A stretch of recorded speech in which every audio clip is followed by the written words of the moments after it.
Kenisha அவர்கள் குறித்து எதுவுமே வந்து ஊடகங்கள்ல செய்தி வெளியிடக்கூடாதுன்னு சொல்லிட்டு கோர்ட்ல கேச போடுறாங்க. 24 சேனல்கள் மேல கேச போடுறாங்க. 24 சேனல்களும் வந்து என் சம்பந்தப்பட்ட செய்தியை போடக்கூடாதுன்னு சொல்லி நீங்க கேச போடுறீங்க. நல்லா புரிஞ்சுங்க. உங்களுக்கு பிரச்சனை இருக்குன்னு. இப்ப நீங்க மட்டும் அடுத்தவங்கள பேசுவீங்களா ஊடகத்துல? அதே சோசியல் மீடியால சொல்லுங்க. நீங்க ஆர்த்தி குறித்து நீங்க ஒரு தகவல் போறீங்க. உங்களை ஏதாவது பேசியிருக்காங்களா? ஆர்த்தி வந்து கெனிஷாவை குறித்தோ அல்லது வந்து நேரடியா பேரை மென்ஷன் பண்ணி கெனிஷா குறித்தோ அல்லது இவர ஜெயம் ரவி குறித்தோ ஏதாவது ட்விட்டர் ஏதாவது போட்டிருக்காங்களா? இது நாள் வரையிலும் இல்ல. கிடையாது.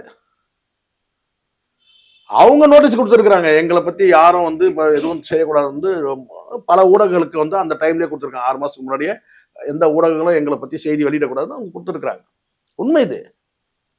ஜெனரலா கொடுத்துருக்காங்க. கோர்ட்ல ஒரு பெட்டிஷன் கொடுத்துருக்காங்க. அந்தந்த ஊடகங்கள் அனுப்பிவிட்டாங்க நோட்டீஸை, அட்வொகேட் நோட்டீஸை. ஸோ எதுக்கு நான் சொல்றேன்னா, உங்களை பத்தி அவங்க எதுவும் சொல்ல. அப்ப நீங்க வந்து அவங்க வந்து பார்த்தீங்கன்னா ஒரு கால்னு சொல்லிட்டு நீங்க போறீங்க. தப்பு தானே அது? ஒரு நாளைக்கு நேற்று நான் பார்த்தேன். அது கூட 2-3 வீடியோ வந்து பார்த்தேன்.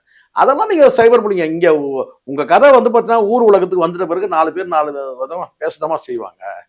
அதெல்லாம் நீங்க வந்து நீங்க ஒண்ணு அதை வந்து இக்னோர் பண்ணிட்டு போங்க. உங்க மேல எதுவும் தப்பு இல்லைல்ல, இக்னோர் பண்ணிட்டு போங்க. அதை நீங்க சைபர் புல்லிங் எல்லாம் சொல்ல முடியாதுங்க. அவங்களுடைய மனசுல இப்ப நான் கேட்கிறேன், அவங்களுக்கு மனசு இல்லையா? திருநங்கை என்ன பேசக்கூடாதா? சமூகத்துல அவங்களுக்கு ஒரு பொறுப்பு இல்லையா? கெனிஷாவை குறித்து பேசுறதுக்கு என்ன வேலை? ஏங்க கெனிஷா குறித்துலாம் கிடையாது.